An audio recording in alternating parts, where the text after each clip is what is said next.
My ex-husband married his mistress the day after our divorce, and I thought I'd heard the last of them. Oh, how wrong I was. Because what happened at that wedding, well, it became the stuff of legend, and it was all because of me. 8 years before, Ethan, my husband, had proposed to me at a specific corner table in our favorite restaurant. Today, I'd reserved that exact table. I even ordered the same steak he used to love so much. This wasn't a romantic gesture. It was our final goodbye, a last ritual to sever every single emotional tie.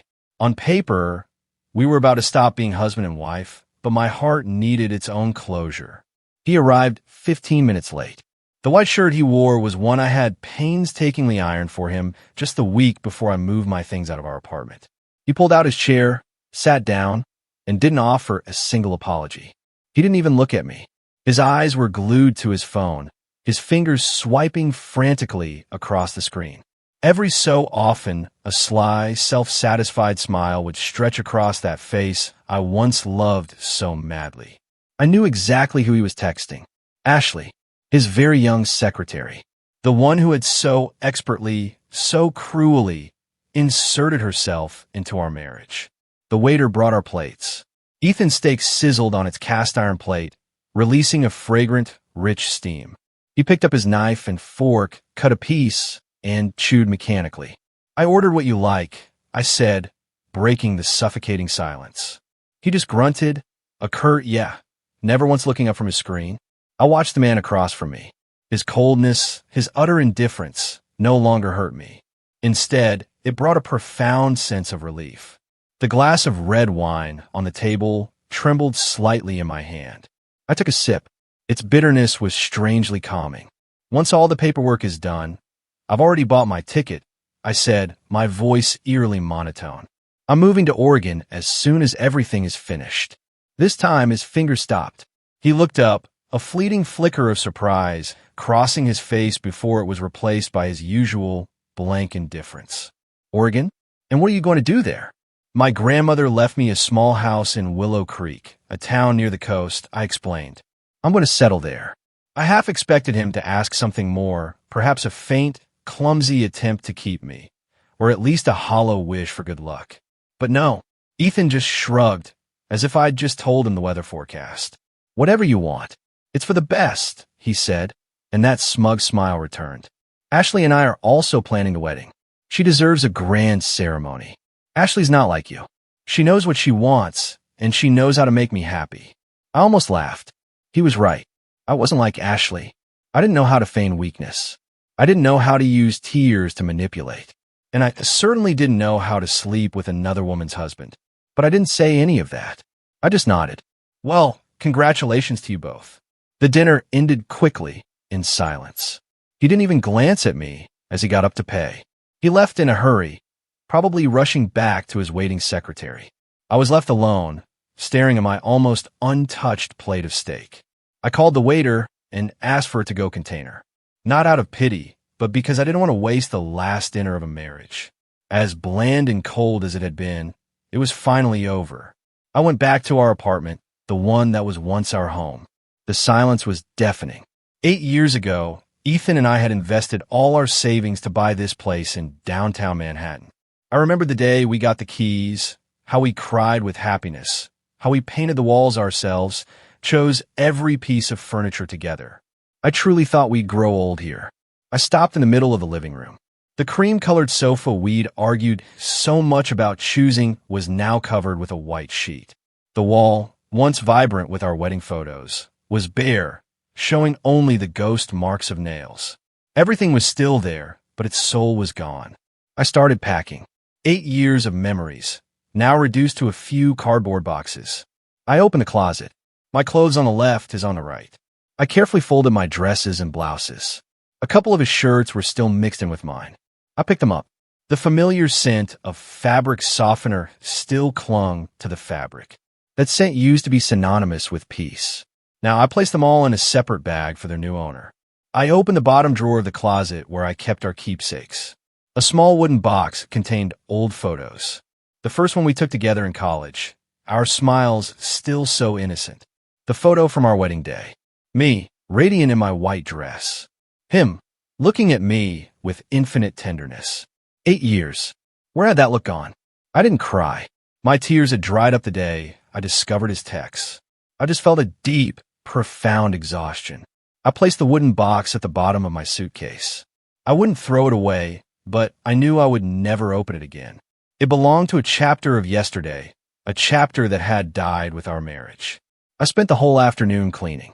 When the apartment was almost empty, with only his belongings left, I took out my phone and sent him a message.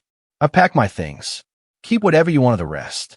I'm not taking anything but my clothes and personal items. The shared memories are in the desk drawer. Do what you want with them. A minute later, his reply came, as brief and cruel as ever. Okay, thanks. I looked at the apartment one last time. Goodbye. Goodbye to 8 years of my youth. I left the key on the oak coffee table, right next to the TV remote.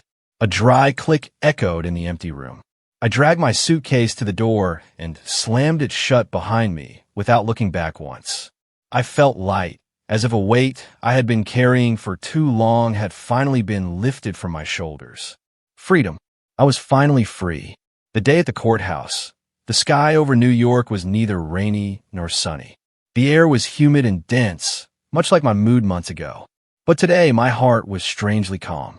I wore a simple beige dress and light makeup. I didn't want to look like a victim on my last day as a wife. Ethan was there, too.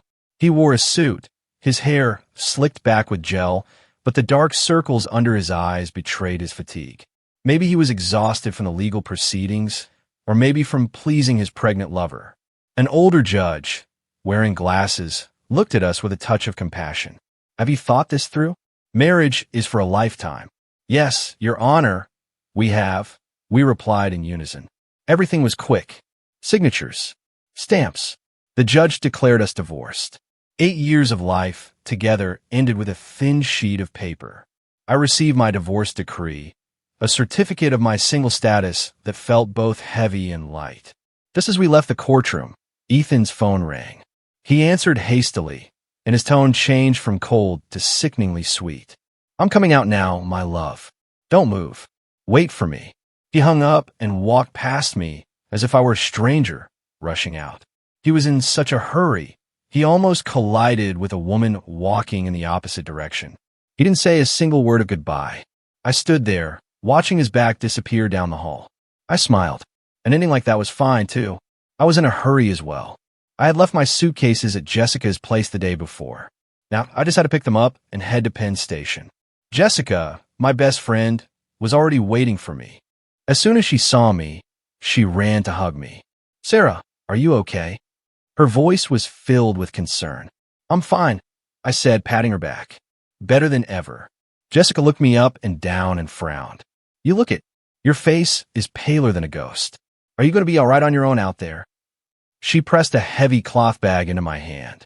Here's a bottle of good Oregon Pinot Noir, some cheese from the Tillamook Creamery, and a loaf of artisanal sourdough. I know you might feel a little out of place at first. When you miss home, have some of this so you don't feel so alone. I started to laugh, a lump in my throat. In my worst moment, I still had someone who truly cared about me. Thanks, Jessica. Only you get me. What's to get? She grumbled. Now that you're leaving, you have to live well. Make yourself gorgeous. Get rich and make that bastard die of envy. And don't you ever dare cry over an idiot again. We sat in a coffee shop at the station, talking about everything and nothing. Jessica gave me 1,000 pieces of advice, from how to find a house to how to be careful with small-town men. She talked so much that I could only nod and smile. I knew she was trying to cheer me up, to fill the void of our last moments together. It was time to board. We hugged tightly at the platform entrance. Take care of yourself, she whispered. If anything happens, let me know. You too. Call me as soon as you get there. She let go, but her expression turned hesitant. Hey, Sarah, there's something I don't know if I should tell you. What is it? I frowned. At this point, what else could I handle? Tell me. Jessica took a deep breath and leaned closer to my ear. Ashley is pregnant. I froze for a second, not from shock, but from the searing irony. So that was it. That's why he was in such a hurry to get divorced. That's why he didn't want any of our assets, just for me to sign the papers quickly. I managed to smile. Well, double the happiness for them. That's not all, Jessica continued, her face full of contempt. They're planning an incredibly lavish wedding. My husband heard it's going to be at the Crescent Manor. They've booked the entire main ballroom. Bet Ashley wants the wedding of the century to show off to everyone. Typical of a shameless social climber. Let them do what they want, I said, shaking my head. It doesn't matter to me anymore. And it truly didn't. The pain had turned into a scar. Now, hearing news about them just seemed ridiculous. A greedy man and a materialistic woman. They were made for each other. But I'm worried about you, Jessica insisted. I have to go. I interrupted her. The train won't wait. I gave her one last quick hug and turned away decisively. I walked through the ticket gate without looking back. I could feel Jessica's eyes following me. Once in my seat, I turned off my phone. As the train left New York City, leaving the gray city behind for the green landscapes of the West, I knew a new life was waiting for me. And in that life, there would be no room for Ethan or Ashley. I took out my phone, broke the old SIM card, and threw it in the trash. I blocked any possible contact with him. A clean break. Goodbye. Passed. The train ride lasted for hours. I barely slept, reading a novel by a favorite author, trying to reconnect with the parts of myself I had set aside. When the train began to slow down and the announcer called out the station, my heart sped up. I stepped off the train, and the cool, damp Oregon air filled my lungs. It was pure and clean, so different from the city's stale air. The sky was a deep blue without a single cloud, and the sun shone brightly, but without burning. I gathered my luggage.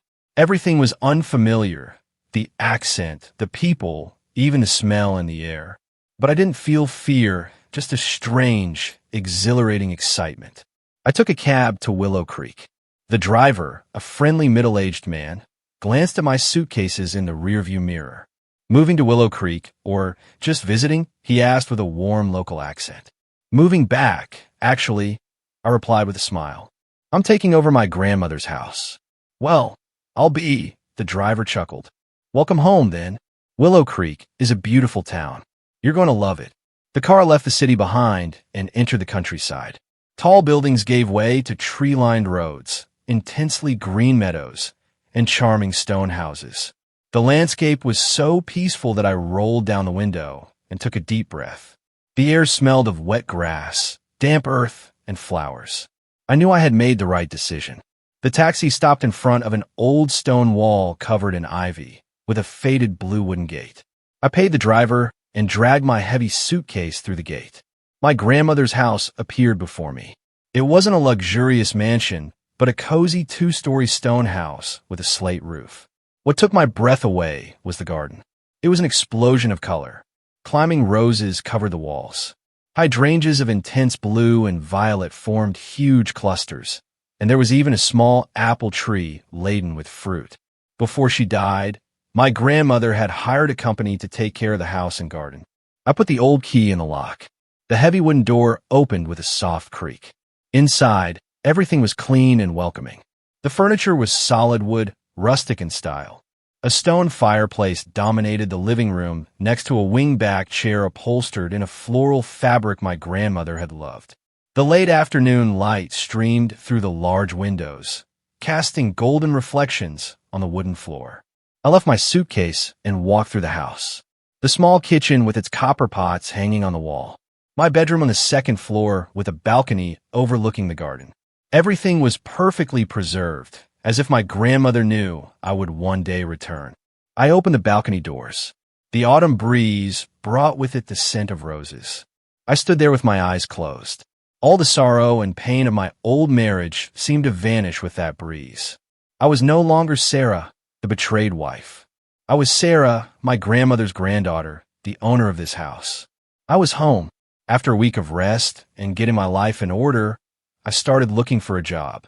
I had a master's degree in interior design and some experience from New York.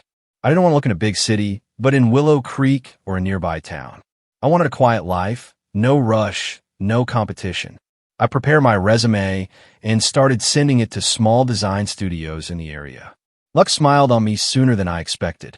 3 days later, I received an email for an interview at Stone and Timber Design, a small but reputable studio in Willow Creek. I prepared nervously, choosing an elegant pantsuit and reviewing professional terminology. The studio was on a hidden alley behind a bougainvillea. Michael, the owner of the studio, interviewed me. He was about 40, with slightly tousled brown hair and very warm, kind green eyes. He reviewed my portfolio carefully, nodding as he saw my previous projects. "Your resume is impressive," Michael said in a deep, calm voice. "But why choose a small studio in Willow Creek over a big firm in New York?" I smiled and answered honestly. "I came back to my grandmother's house. I love the peace of this town. I want to do the work I love, but also have time to tend my garden and enjoy life. I believe the quality of work doesn't depend on the size of the company." Michael looked at me intently and then smiled. "I feel exactly the same way. I hate the city. It's too loud." The interview turned into a pleasant chat about design trends and personal tastes. Michael was a kind boss, passionate about his work, and very respectful of his employees. The next day, while I was watering the flowers in the garden, the phone rang. It was Michael. "Hello, Sarah. I'm calling with good news. Can you start next Monday? We have a project for a small rustic hotel, and we need someone with your exquisite taste." I was so happy I almost dropped the watering can. Yes, of course. Thank you, Michael. Thank you so much. I had a job I loved in a place I loved. My new life had truly begun. My new routine was quickly established. I woke up every morning at 6:30, not to the shrill sound of an alarm, but to the birds singing outside my window. I'd walk to the town bakery, buy a fresh croissant and a coffee. The smell of butter and coffee in the morning filled me with energy. I walked to work. The studio was only a 15-minute walk from home. The path was shaded by trees and crossed an old stone bridge over a small river. My colleagues at the studio were very kind. There were only 5 of us, including Michael. They gave me a warm welcome, patiently helped me with some local expressions, and always praised the dishes I sometimes brought for them. Michael was a wonderful boss. He entrusted me with the rustic hotel project immediately, giving me complete creative freedom. The work absorbed me, leaving no time to dwell on the past. On weekends, I no longer had to cook and clean for someone who didn't deserve it. I dedicated my time to myself. I rode my bike along the riverbank, visited antique markets, or simply sat in the garden to read. I started to care for my grandmother's garden. I learned to prune the rose bushes and plant herbs. My hands got dirty, but my heart was at peace. This life was the polar opposite of my 8 years of suffocating marriage. I felt reborn. I laughed more, slept better. On a Friday afternoon, a week before Ethan's wedding, Jessica called me on FaceTime. "My God, Sarah, look at you. Are you glowing? Or is it just me? Your skin is flushed. Your face is so fresh. Does the weather there suit you?" "I guess so," I laughed. "Work is going well. The air is clean. How are you?" We talked for a while. Just before hanging up, Jessica hesitated. "Hey, Sarah, next week. Next week is that bastard's wedding. Are you going to be okay?" I knew Jessica was worried about my feelings. I looked out the window. The evening sun painted the garden in shades of gold. "I'm fine," I said in a serene voice. "Next week, I have to visit an antique ceramic workshop. I'm too busy thinking about what kind of tiles to choose for the hotel bathrooms. Wish them happiness. I'm busy planting flowers and working." Jessica looked at me for a long time through the screen and then sighed in relief. "Yeah, you're right. Being busy is the best thing. To hell with them." I hung up and continued sketching my ideas. The day of their wedding, I truly didn't care. That day finally arrived. In Oregon, it was Saturday afternoon. I had just finished watering the hydrangeas when my phone rang. It was a FaceTime call from Jessica. I smiled, dried my hands on my apron, and accepted the call. Jessica's excited face appeared on the screen. She was at home in her pajamas, but the background noise was a chaos of music and voices. "Sarah, what are you doing?" Jessica shouted into the phone. "I just finished in the garden." "Why is it so loud? Are you at a party?" "No way. My husband is." Jessica rolled her eyes and lowered her voice conspiratorially. "He's at that bastard Ethan's wedding with that tramp, and I force him to live stream the whole thing for me, so you can get the scoop and have your revenge." With that, Jessica pointed her phone's camera at her husband's phone screen. I didn't even need to see. Jessica's shrill voice was enough. Oh my God, Sarah, what a waste of money. My husband says they've booked the largest ballroom at the Crescent Manor. Red carpet from the entrance, imported flowers everywhere. They even hired a symphony orchestra. It's insane. I frowned. And how's Ashley? My husband sent me a picture. Jessica turned the screen to show me a blurry image. Ashley's dress. They say it's a designer gown with Swarovski crystals, valued at tens of thousands of dollars. And she's even wearing a tiara like some fairy tale princess. And to top it off, she won't stop stroking her belly while greeting the guests. You know, to make sure everyone knows what a shameless woman she is. I shrugged. And Ethan? He's bursting with pride. Jessica continued indignantly. With his white suit, hair full of gel. He's walking arm in arm with her like they're the king and queen of the world. My husband says he has such an arrogant look on his face, as if he's conquered the universe. He probably thinks he's the smartest man alive for marrying a young woman who's going to give him an heir. What a bunch of idiots showing off for the cameras. I listened to Jessica's complaints and just wanted to laugh. I looked at my garden where the red roses were in full bloom. I took a deep breath. The air here was so pure. Hey, Jessica, tell me what you're making for dinner tonight. Jessica went quiet. I'm giving you the gossip of the year, and you're asking me about dinner? It's just that their story isn't interesting anymore. I smiled faintly. Let them show off. Let them think they're the best. That's their problem. I have to put a chicken in the oven now. Michael and the team from the studio are coming over for dinner. Jessica stared at me through the screen and then suddenly burst out laughing. Oh, Sarah, you've reached enlightenment. You're right. Why worry about those people? Go roast your chicken, and I hope it's delicious. If there are any updates, I'll call you with the next chapter. We hung up. I took off my apron, washed my hands, and started preparing dinner. Their laughter, their luxury, all of that was a world away. And I realized for the first time in 8 years that I didn't feel a shred of jealousy or pain. They just seemed like strangers, and my life was now truly my own. I thought the story of the wedding would end with Jessica's call. I had a wonderful evening with Michael and my colleagues. We drank wine, ate roast chicken with herbs, and had a lively discussion about the hotel project. The work was progressing very well, and Michael kept praising my ideas. But the next morning, just after I woke up, as I was making coffee and stepping out onto the balcony to breathe the fresh air, the phone rang again. It was Jessica. At that hour, it was already mid-afternoon in New York. I was a little surprised. What's up? Another live stream. I joked as I sipped my coffee. But Jessica's voice on the other end wasn't like yesterday's. It wasn't indignant, but filled with a boundless euphoria, as if she'd won the lottery. Sarah, are you sitting or standing? Her voice was a shriek. I'm standing. Why are you so happy? Sit down right now. Sit down, because I'm about to tell you something that will knock you off your feet. The greatest drama in history has just begun. My husband just got home and told me everything. I can't stop laughing. Curious, I dragged a chair over and sat down. Okay, I'm sitting. What happened? Huh? Jessica let out a long laugh. It turns out there was an unexpected guest at the wedding yesterday. Guess who? I frowned. How would I know? Your Uncle Lou, your grandmother's friend. I almost choked on my coffee. Uncle Lou? What's he doing there? He doesn't know Ethan at all. That's the beauty of it, Jessica said with a melodramatic tone. It turns out Ethan's father did a small business deal with your Uncle Lou years ago, and they still have a friendly relationship. And you know your uncle, he's a loudmouth, especially when he drinks. He had just gotten back from Oregon from visiting his son and stopped by New York. I started to imagine Uncle Lou with his characteristic booming voice in the middle of that phony wedding. And what happened? I asked, starting to get interested. My husband says that by the end of the reception, Uncle Lou was pretty drunk. He was sitting with some other friends of his and started bragging. Jessica lowered her voice, imitating Uncle Lou's boisterous tone. You know what? I just got back from Oregon. I went to see my son, and on the way I stopped by Willow Creek, that cute little town near the coast. My heart skipped a beat. Willow Creek. He ran into me.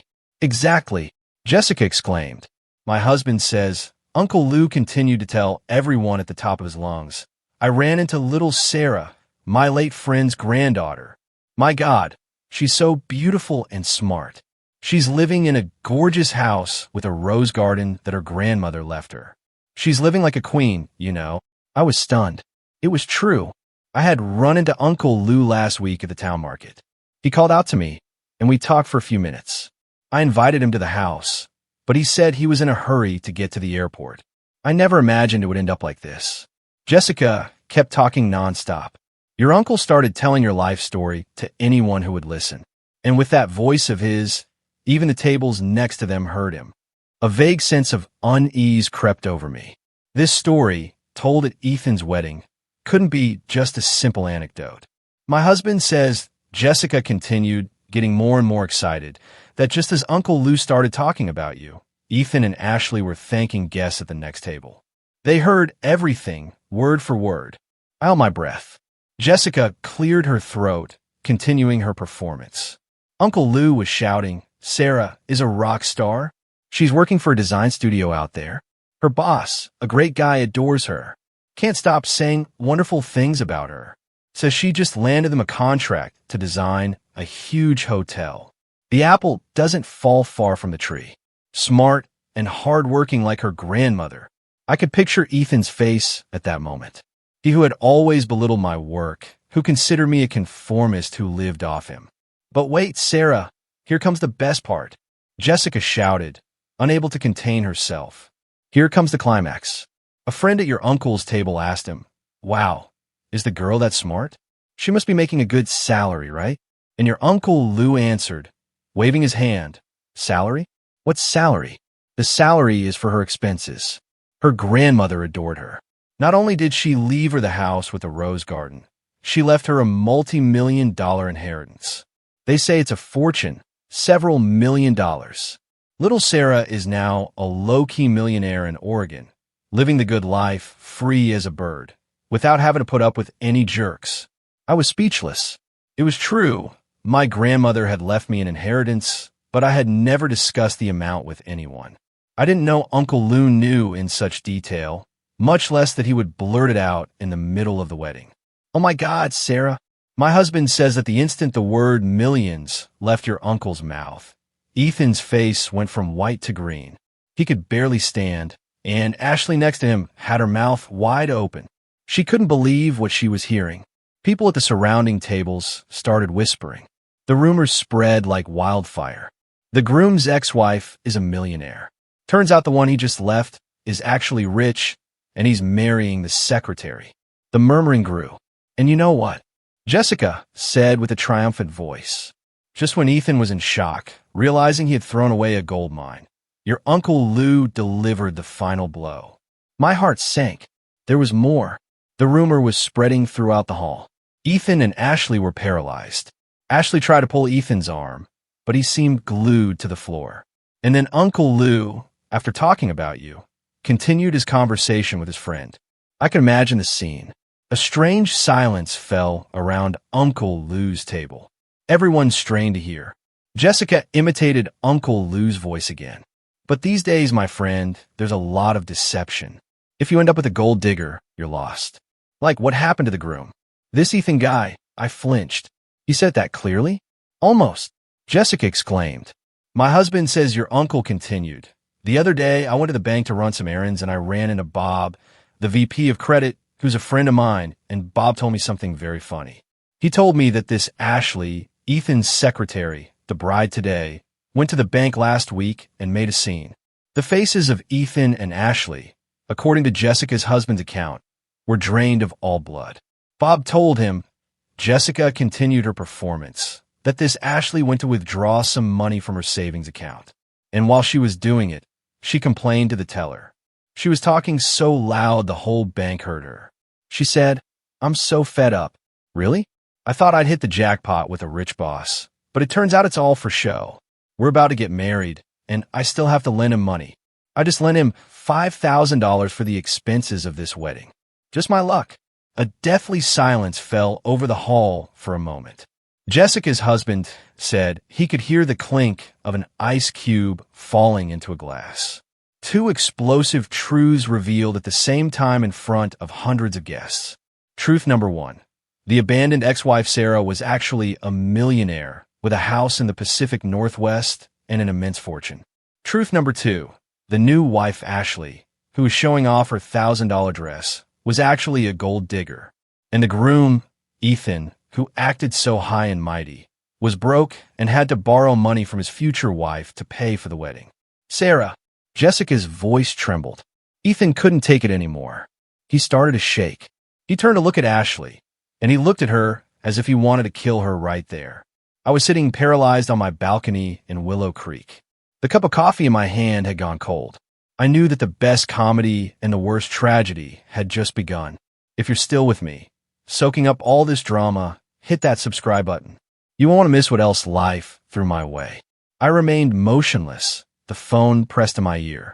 Jessica's breathing on the other end was ragged, as if she had just run a marathon. My husband says Jessica took a breath, that the scene was unforgettable.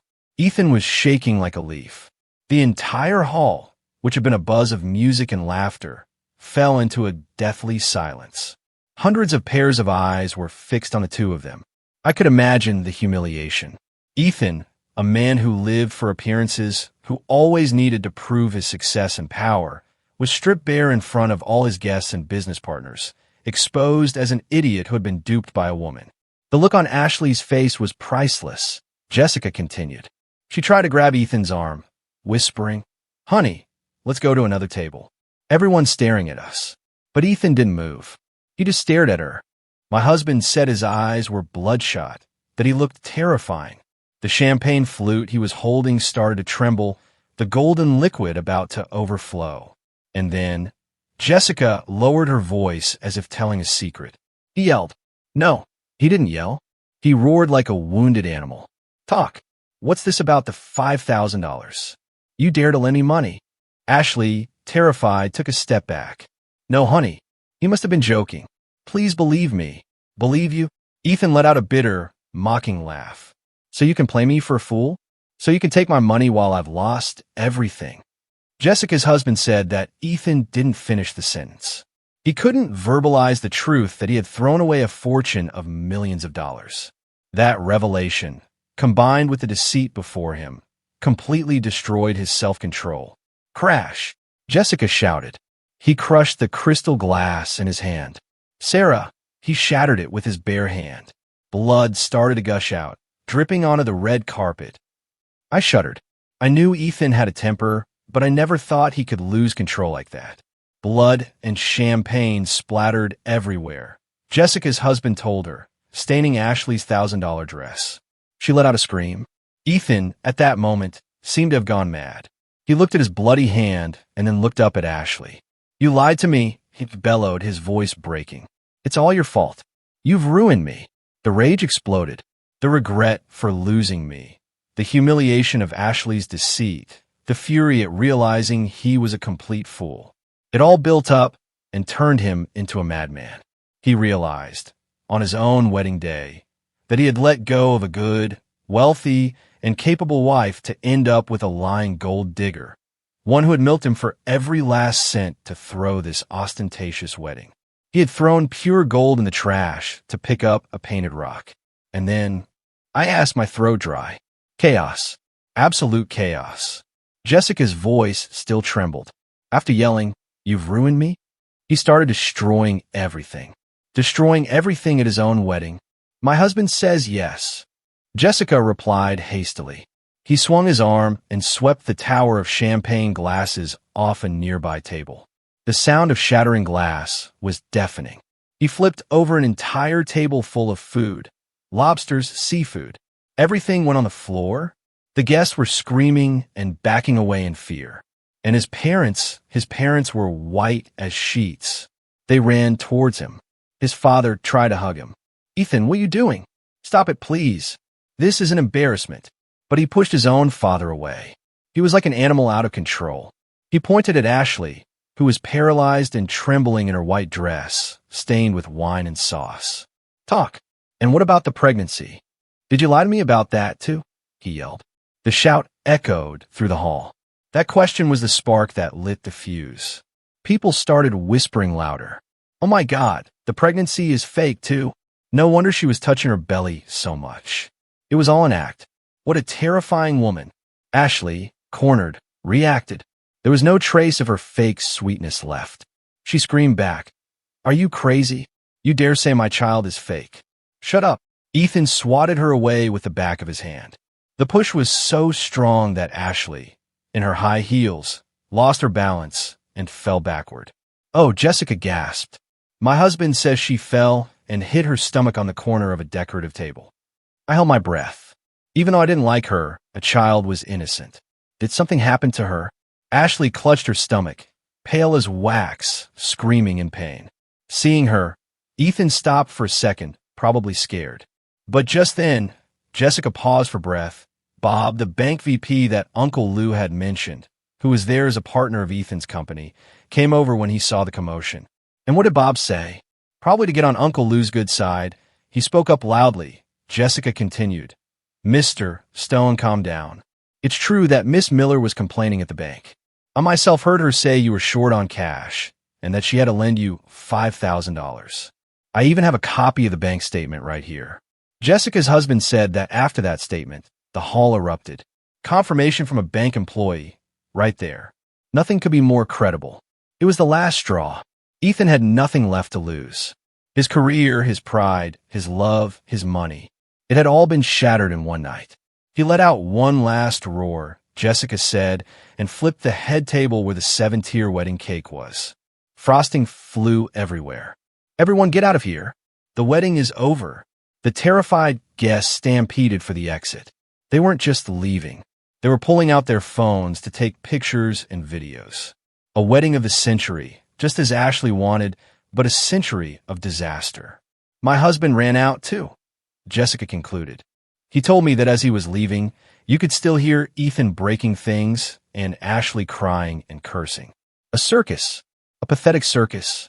Karma is swift, Sarah." I hung up, my soul in turmoil. I went out onto the balcony and watched the roses sleeping under the night dew of Willow Creek. I thought I would be happy to know they had gotten what they deserved, but I wasn't. I just felt a deep weariness and disgust. A life built on greed and lies had self-destructed in an instant. I slept poorly. The chaotic images of the wedding replayed in my head.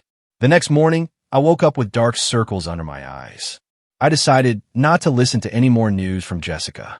Their story, for me, was over. I needed to focus on my own life. I spent all of Sunday sketching. Work helped me forget the disaster in New York. But at night, when I turned off the computer, my phone buzzed. It was Jessica. I sighed, thinking about not answering, but the ringing was insistent. "What now, Jessica? I'm tired. I don't want to know anymore." Wait. Jessica's voice was pure excitement again. "Just this once. It's the finale of yesterday's episode. I promise that after this, you'll sleep like a baby." "Fine," I grumbled. "Listen," she insisted. "My husband just told me. He said that when he went down to the parking garage to get the car, he witnessed a scene even better than the one in the ballroom." I gave in. "Okay, 5 minutes." My husband saw Ethan and Ashley screaming at each other in the parking garage. Jessica said her parents were next to them, looking like they were at a funeral, trying to get her to leave. She didn't go to the hospital? I was surprised. After that fall? Not a chance. Jessica laughed scornfully. It was all an act. My husband hid behind a pillar and heard everything. Ashley wasn't pretending to be a sweet victim anymore. She was standing with her hands on her hips, screaming in Ethan's face. Jessica cleared her throat, imitating Ashley. "You're insane. You've embarrassed me in front of everyone. You ruined my wedding." Ethan, with his hand wrapped in a handkerchief, blood seeping through the fabric, yelled back. Jessica continued, "You're the one who ruined me. You're a liar.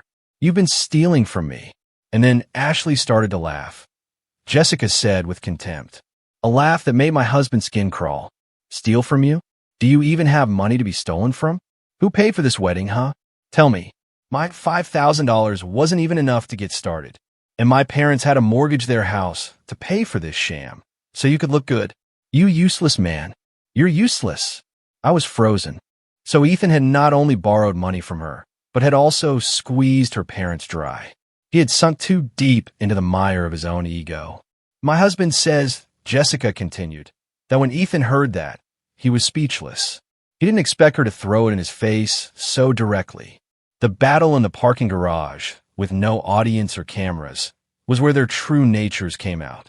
There was no love left, only money, lies, and hatred. Ashley's parents, seeing their daughter had let the cat out of the bag, tried to cover her mouth. Jessica went on, "Honey, please be quiet. Let's go home." But she couldn't stop. She pushed her parents away and pointed at Ethan. "I'll tell you one thing.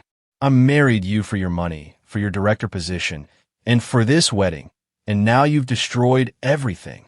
Ethan, recovering from the shock, gritted his teeth. "You dare." And then Jessica lowered her voice. Ashley launched her final attack. She put her hand on her stomach, but this time not with pride, but as a threat. And she said, Jessica whispered, "Listen to me carefully. This child is yours. Do you want her to live or die? Put the downtown apartment in my name right now and give me $500,000 in cash. If you don't, I'm getting an abortion tomorrow, and then I'm going to your company and telling all your partners what kind of man you are." My blood ran cold. Using her own child to blackmail him? It was too cruel. And what did Ethan do? I asked. My husband says Ethan stood still for a moment and then started to laugh. A laugh even more terrifying than his screams. He laughed hysterically. When he stopped, he looked at Ashley and roared, "Keep dreaming." He pulled out his keys, ran to his car, and even though Ashley tried to block his way, he sped off, almost hitting her, leaving her and her parents alone in the parking garage amidst the wreckage of a luxury wedding. My husband ran off too. He didn't want to get caught in the crossfire. We were silent for a moment. "Jessica, I have a doubt about the pregnancy." "I suspect it too," she interrupted. "My husband says the fall looked bad, but a little while later, she was in the parking garage screaming with incredible energy. I suspect the pregnancy is fake, or she just used a pharmacy test to trick Ethan. She used it to force the wedding and now to extort money." I let out a long sigh. Fake or not, that child was a victim. "Well, Sarah," Jessica said with a tired voice, "let's call a night for this drama. Two greedy, lying people who destroyed each other. Birds of a feather flock together. Go to sleep. I need it too. So much drama is exhausting." I hung up. I looked out at the night. Willow Creek was calm. The sound of crickets filled the garden. I realized the storm in New York had passed, and it had nothing to do with me anymore. I asked Jessica not to tell me anything more about them. I didn't want the garbage of the past to dirty my present. I threw myself into my work, into the hotel project. But a month later, during one of our calls, Jessica couldn't hold back. "Sarah, I have to tell you." Her voice was serious this time. "The situation with Ethan has really blown up." "What else?" "His career is over. My husband says that after the scandal, the videos of him trashing the wedding and screaming at Ashley went viral. Even though they were taken down quickly, all his important partners saw them. And what did they do? Cancel contracts en masse. His most important partner, a Japanese group, sent him a letter immediately terminating their collaboration. They said they couldn't work with someone of questionable morality, who can't control his emotions, and who treats his family so cruelly. I remained silent. It was inevitable. For a businessman, reputation is more important than money. When he lost the big contract, the company went under. Jessica continued. The key employees, the good ones who worked with you, left in a group. They said they couldn't work for a crazy boss who also owed them money. They left and took the clients with them so quickly. I was surprised. Yes, now he's desperate. My husband says he spends his nights taking small clients out to dinner, trying to salvage what's left. He's drinking so much that last week he was admitted to the ER for a stomach hemorrhage. He was there for 2 days and then escaped to keep drinking, but it's useless. No one wants to board a sinking ship with a captain with that kind of reputation. I shook my head. The career Ethan was so proud of, the one he used to humiliate me, was crumbling because of his ego and bad decisions. "I'm going to hang up, Jessica," I said. "I have a meeting with Michael." "Yeah, you're right," she agreed. "Those people don't deserve another minute of your time. You just live well." I hung up. I looked at the 3D design of the hotel lobby on my screen. I had chosen a rustic and cozy style, with local ceramics and oak wood. I felt proud of my work. It was real. It created value. Unlike Ethan's House of Cards career, several months passed. I finished the hotel design and began supervising the construction. The work was intense but exciting. One night, Jessica called. Her voice sounded strange, almost compassionate. "Sarah, today my husband saw Ethan." "Where?" "Not a bar," she said softly. "At a street market in the afternoon. My husband went to buy a few things and saw a thin man, looking like a homeless person, hastily eating a sandwich in a corner. He was curious, took a closer look, and realized it was Ethan. Thin and looking homeless? Is he that bad?" My husband was stunned. He says Ethan was skeletal, with several days' worth of beard, dirty hair, and wrinkled, stained clothes. He was eating the sandwich anxiously, looking around fearfully. He looks 10 years older. His company is completely bankrupt. He's drowning in debt. Do you know where he got the money for the wedding? From loan sharks. He thought he would pay it back with Ashley's parents' money or with new contracts. But everything fell apart. Now the loan sharks are after him and our apartment. He mortgaged it for the wedding. The bank has already foreclosed and auctioned it off. My husband says he's living in hiding, that he doesn't dare go to his parents' house so as not to involve them. He's sleeping on the couch of his sealed-off office. Last week, some thugs found him and beat him up in front of the building. Hearing that, I no longer felt satisfaction, only a bitter sadness. After all, he was the man I had loved for 8 years. My husband hesitated, Jessica said. He was going to approach him, but Ethan realized he was being watched, got scared, threw down his sandwich, and ran off like a true fugitive. And Ashley? After the scandal, the pregnancy turned out to be fake. Just as we suspected, no one wants to hire her. Her parents, ashamed, sold their house to pay off the wedding debts and took her with them. They say they're having a very hard time. The two people who had reveled in my pain were paying a very high price for their greed. Life is fair sometimes. I hung up, my heart heavy, but that sadness was fleeting. I looked at my garden where the lavender bloomed in a sea of violet. I took a deep breath. Their life, as tragic as it was no longer mine. A week later, I presented the final hotel project to the investor, a very demanding Swiss man. I had prepared everything in detail. When I finished, the investor, who according to Michael never smiled, stood up and applauded. "Marvelous, Miss Hayes," he said with admiration. "This is exactly the soul I was looking for. You have done an excellent job." Michael, beside me, smiled proudly.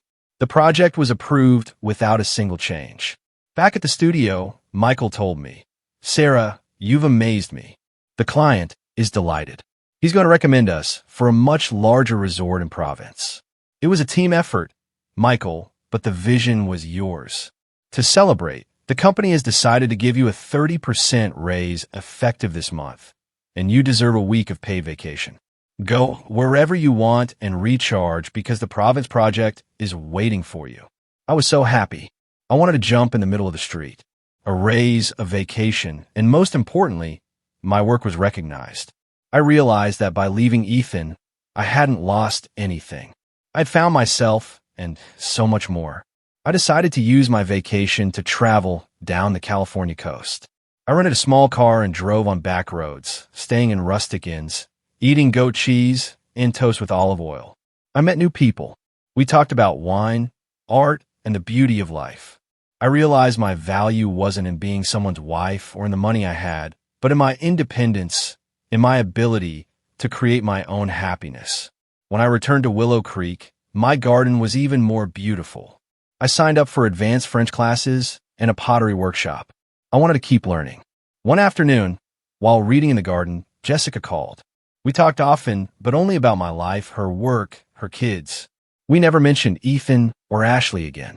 They had disappeared from my life like a nightmare that fades at dawn. I watched the sun dance on the leaves. I understood that those 8 years of marriage, though painful, had taught me a lesson. And the divorce was an end. It was a beginning, the door to a new path, a path filled with sunshine. I smiled. I knew my future on that path would only get better. Have you ever found strength in letting go, even when it felt impossible? Tell me your story in the comments below.